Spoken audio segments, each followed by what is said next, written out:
Cancelaciones y retrasos en los vuelos afectan al turismo en el Ecuador. Según la DAC, solo en agosto al menos 170 fueron suspendidos. Quedan en libertad los padres de una menor que fueron acusados de haberse robado a su propia hija. Pruebas de ADN confirmaron que eran sus progenitores. Habitantes de Pedernales aún esperan la construcción de un hospital.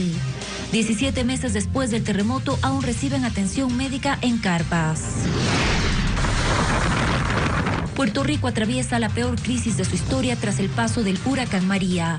La población no cuenta con energía eléctrica ni agua desde el miércoles. En los deportes, el argentino Ángel Hoyos habría recibido una oferta de la Ecuafútbol para ser técnico de la selección ecuatoriana.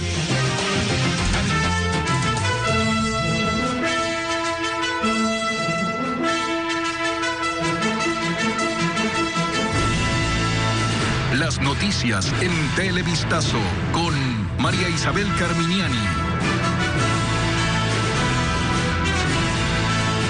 ¿Qué tal? Muy buenas noches. Bienvenidos a Televistazo Dominical. Iniciamos con una lamentable noticia que aún está en desarrollo. Se trata de un grave accidente de tránsito de un bus de transporte interprovincial que cubría la ruta Quito-Ibarra.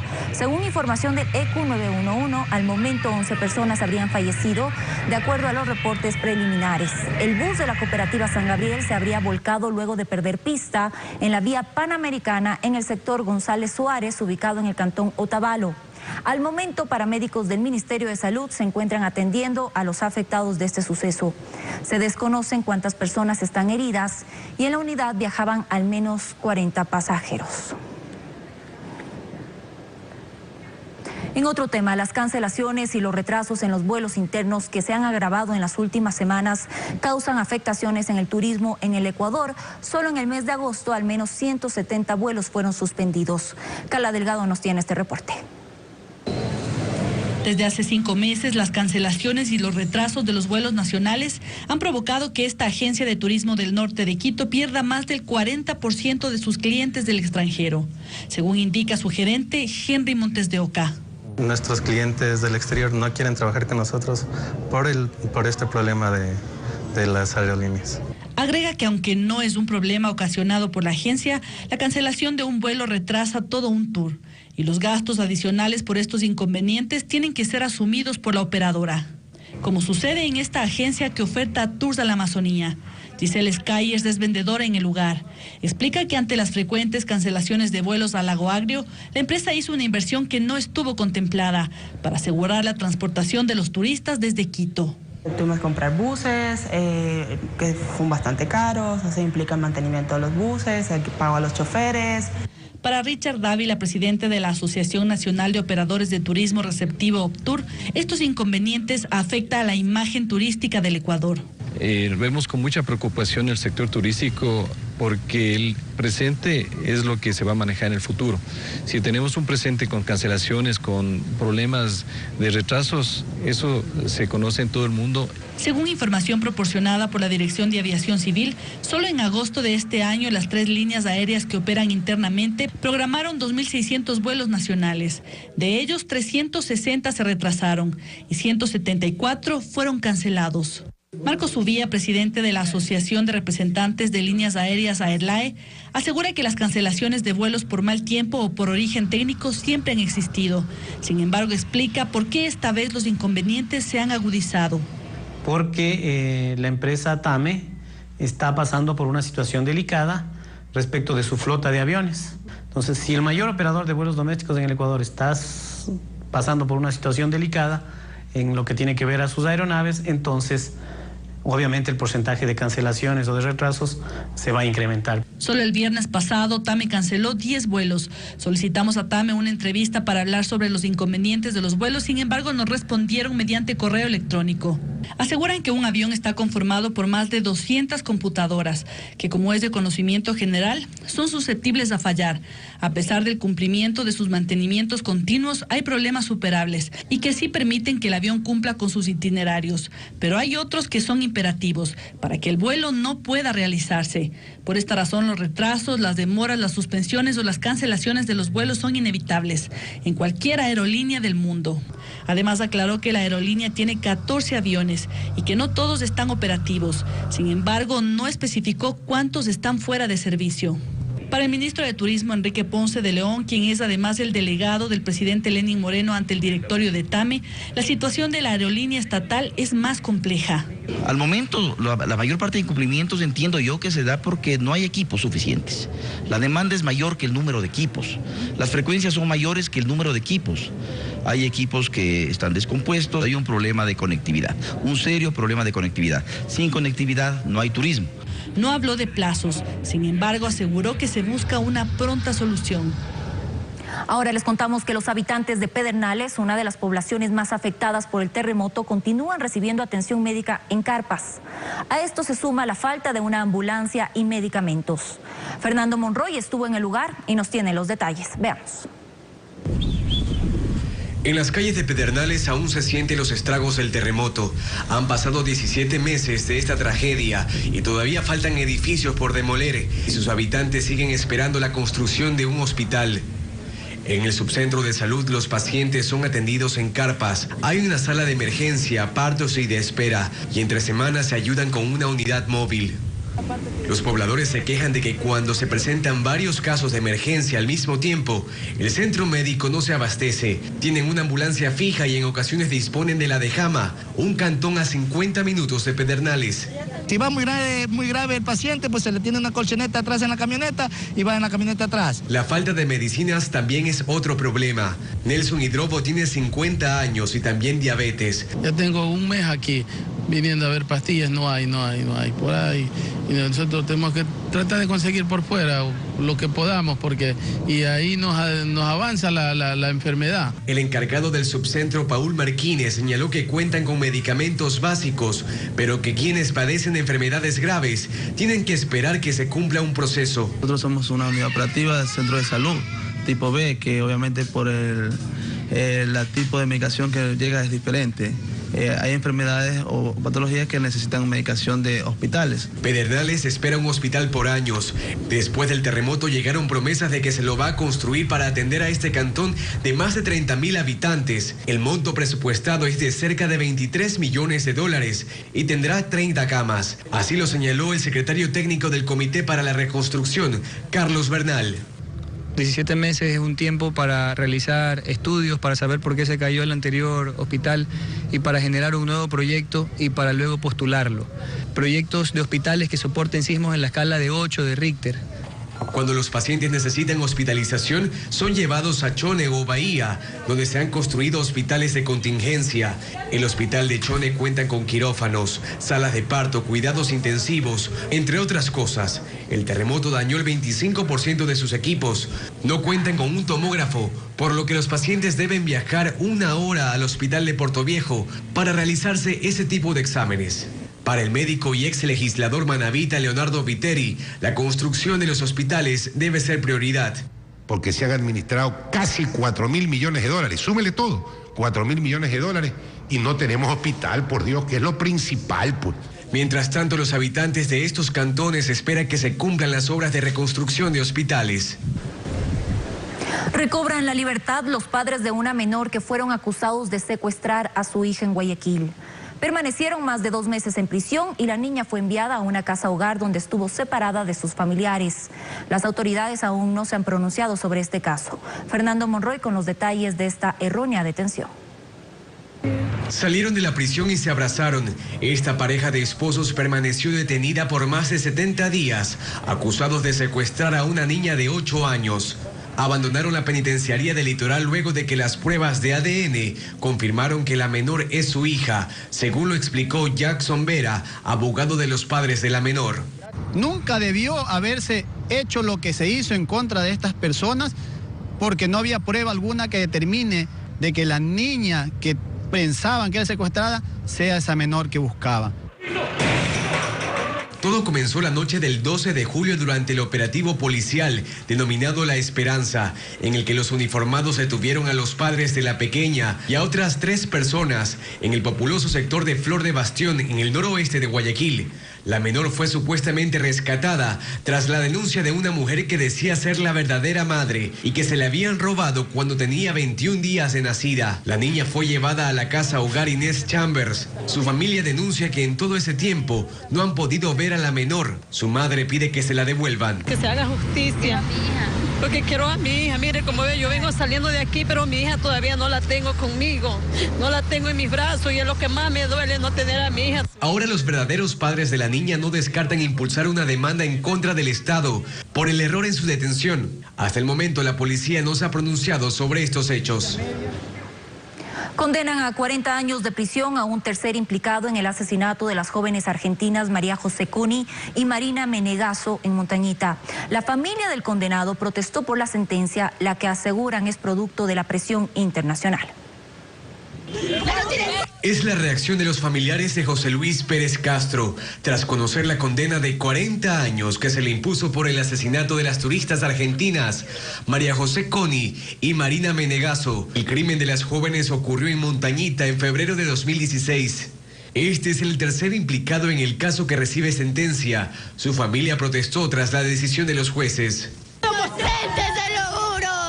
Mi hermano es inocente. Su abogado Antonio Gagliardo calificó al dictamen como injusto. Sin haber pruebas, sin haber nada, condena a una persona inocente. Como es un caso internacional, de extranjeros, les da miedo actuar en estricto derecho y se lavan las manos. O sea, prefieren condenar a un inocente para cuidar su puesto, que puedan ser sancionados.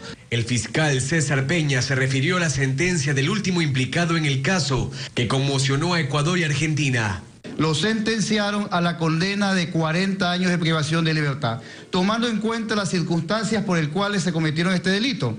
Tenemos secuestro, tortura, violación, asesinato y procedieron a lanzar los cuerpos en diversos sectores. En agosto de 2016 fueron condenados los otros 2 acusados, Alberto Mina y Aurelio Rodríguez. También recibieron 40 años de prisión. Y esta tarde retornó al país Pablo Guerrero Martínez, quien solicitó asilo político en República Checa tras ser sentenciado por el caso 30S en 2011. Guerrero fue acusado por el delito de terrorismo y sabotaje tras irrumpir el 30 de septiembre de 2010 con un grupo de personas en el canal estatal Ecuador TV.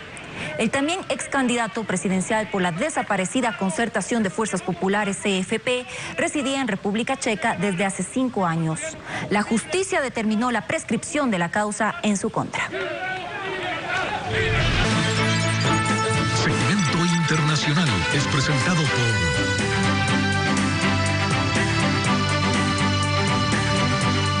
En las noticias internacionales, Puerto Rico está viviendo una de las peores crisis de su historia tras el paso del huracán María. La isla es un famoso destino turístico en el Caribe, pero ahora se encuentra devastada y sin servicios básicos. Puerto Rico apenas se recuperaba del paso del huracán Irma cuando llegó María con vientos de 260 kilómetros por hora. Estaban preparados para resistir dentro de refugios con comida y agua suficiente. Sabían que sería muy fuerte, pero lo peor vino después. María arrasó no solo con pequeñas casas, con techos de zinc, destruyó grandes viviendas de cemento y provocó la muerte de 13 personas. Quienes sobrevivieron en refugios, al regresar a sus casas, las encontraron destruidas, otras inundadas y sin servicios básicos. Sencillamente yo he cocinado todos los días en una estufita de 2 hornillas de gas. Hemos tratado de hacer limonada de los limones. Según concluyó el gobernador de Nueva York, Andrew Cuomo, quien hizo un vuelo de reconocimiento por la isla, solo un 25% del territorio cuenta con agua y el 85% de la infraestructura de telecomunicaciones no funciona.